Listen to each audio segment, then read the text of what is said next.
we're told that we need freedom, that what is going to make us satisfied and fulfilled in our lives, and the thing that we should pursue is freedom. We want to be free from restraint. We want to be free from commitment. That's why a lot of people don't want to get married or even be in long-term relationships. They don't want to commit.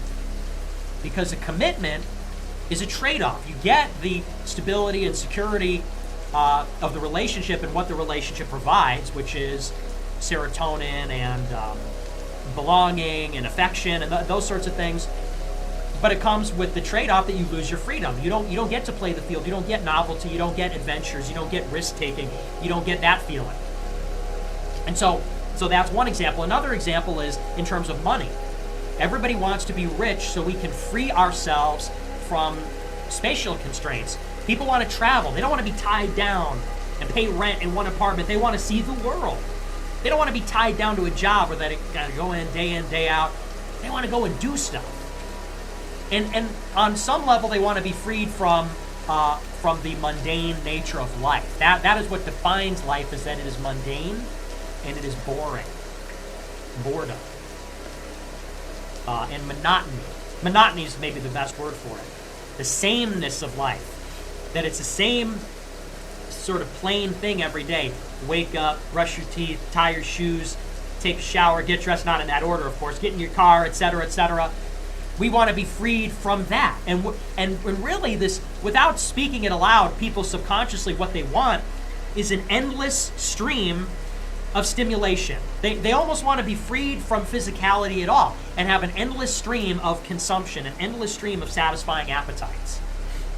And not be tied down in really any conceivable way, ways that a lot of people don't even think of. And that is misguided. You know, the whole liberal conceit is that the more free we'll become, the more that we'll be able to pursue our sort of individualistic or rather individualized preferences. If we're free from tyranny and constraint, and if we have material abundance and we have a legal system that protects our rights and so on, we can pursue whatever thing is going to make us happy. But the reason why this conceit is flawed is because we know what makes people happy. Everybody thinks that when we lift the restrictions, that people are going to find all these creative and new and different and diverse ways of satisfying themselves. It's sort of the opposite. It's like people find diverse ways of making themselves miserable. People find creative ways to sort of distract themselves from a hollow life. They find novel ways to fuck up their life and inflict suffering on themselves and other people. We know what makes people happy. We know what's good for people. I think everybody, you know, the reason we have things like common sense, conventional wisdom, is because throughout time and throughout space and in the human population, people are very similar. That's why we have commonality. When we say there's common sense, it's because there is a general sameness that characterizes all people, no matter who they are. And we know the basics of what's good for people. It's good to wake up in the morning and go to bed at night consistently. It's good to work. Working actually is good for us. It makes us feel good. It makes our brains function. It makes our bodies. Movement is good. Thinking is good. When you combine the two in toil, you feel satisfaction. You feel fulfillment. We know that marriage is good for people. Marriage with children. Because probably if two people just partnered together, it would be a little bit arbitrary. If two people just said, hey, I like you, and on the basis of mutual affinity, you said, well, we have to live together forever until we die. If there's no children in the picture, this is arbitrary, and this is sort of a big ask, and it's actually even a little bit strange. You get tired of anything after a long time, and familiarity breeds contempt. And we find that even the people that are the most similar to us in our family, we often don't get along with. And people that are very different from us, we also don't really get along with. So how is this going to work? Well, you bring children into the mix, which kind of brings people together. And, you know, getting old is really tough. Getting old is difficult. But when you have a child, it sort of revives. And there's this idea of sort of a cycle. You get to take part in it in a different part of the cycle. And anyway, the point is, we look at normalcy. We look at a normal life, and we find, yeah, this works for just about everybody. This is what's good for everybody. There are general rules that we will abide by that are going to constrain our impulses. They're going to constrain our compulsions. We can't go and have sex with everything that moves. We can't touch substances that are going to make us feel out of this world. We can't get up and go travel and get a change of scenery every time we get bored. And that's good for us. It's necessary, and it is in our interest, and it's for our welfare to have these constraints. And that's the beginning of a conservative disposition, is to realize that man is restless, and man is fickle, and the world is cruel and unfair and monotonous. And the beginning of a true and a deep satisfaction is a resignation that we don't have control, and we're never going to achieve heaven on earth. And we sort of submit ourselves to the world as it is and to our nature as it is. And we say, this is the world. I accept the world for what it is. I don't want it to be something else. I don't expect it to be something else. Therefore, I can appreciate it. And the same is true about our nature. I am what I am. I am a human being. I can't change what I am. I can't be what I want to be or what I expect I should be. And so I can appreciate what I am. That's the beginning of a conservative disposition. And you find that people can thrive within constraints rather than being paralyzed or terrorized by this, this sort of groundless, unrestrained freedom.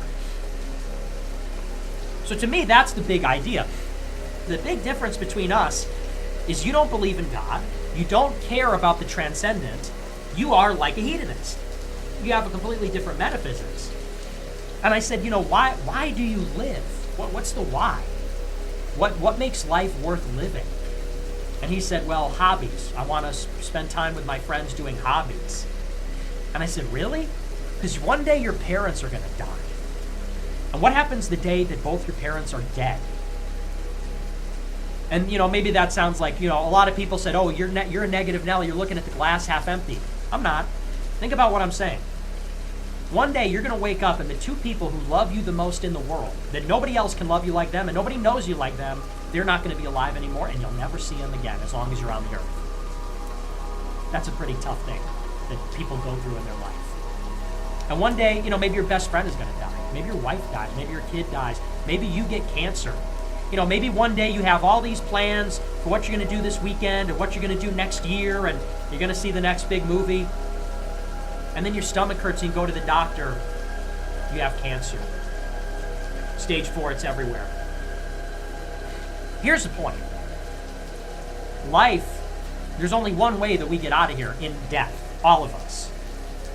And when you put everything on the scale, when you put the shadow that is cast by death and pestilence and war and pain and suffering, and you put that on one side, and then on the other side you put like hobbies. You put, I like knitting and sewing and snowboarding and traveling. It doesn't even out, actually. Everybody imagines or assumes that it does, or that it can, or that it's a matter of perspective, but it doesn't. If you really appreciate the weight of the things that go on in the world, the negative outweighs the positive, for sure, in a person's life. If you are a materialist, if what you're after is chasing a state of feeling good, that is going to get harder and harder as your life drags on.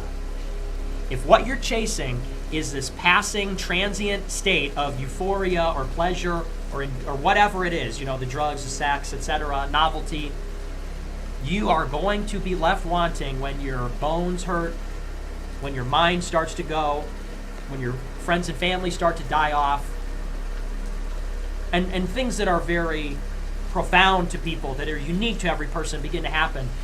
It gets harder and harder to say, well, I'm happy because, I can enjoy a can of Coca-Cola. It's the simple things in life. Simple things in life. What happens when your kid dies? Simple things in life, fuck you. And living for comfort over pain or these sort of fleeting emotional states, it's not enough to justify a life. It's not enough to justify the whole world. If you are a materialist, the merciful thing to do would be to end the world. If you don't believe we have souls, if you don't believe there's a God, if you don't believe there's justice, the merciful thing to do is to annihilate all life. Because it's just suffering and it's just death. If you're a materialist, then we are brought into this world to have everything taken from us. We are given everything to have it all taken away. Which some might argue is worse than never having had it in the first place. Merry Christmas, here's your present. Never mind. Now you don't have it, and we push you down. That's what life is. Without God, without justice, without a soul, without an intrinsic meaning. And so the merciful thing to do would be a mass suicide. On the contrary, if you realize that we're here for a reason, and the suffering is supposed to bring us closer to God, and we're supposed to, on some level, reject the world, and the suffering has a purpose and it has a meaning, and we have a loving Creator that we're trying to be reunited with, it's a totally different story. It's a totally different ballgame. And that's where conscience comes into play. I'm not going to get in a marriage and have sex with everything that moves in the marriage, because that's wrong. Like, it's just obviously wrong. It's just obviously against any person's conscience. It's obviously not what one does. You don't do those things, you know?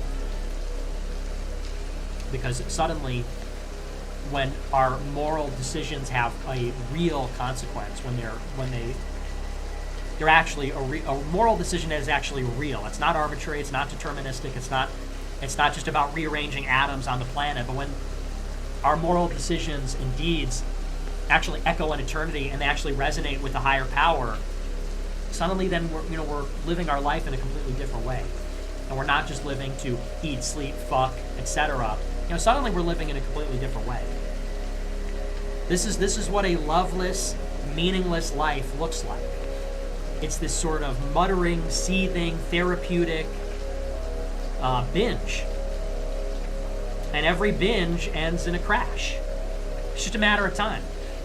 Everybody that goes on these binges of consumption, of indulgence, we always see what it looks like when they're at their high, because that's when it's in everybody's face and that's when it's aspirational, but the crash always comes, and that's what we're looking at right here, in some way.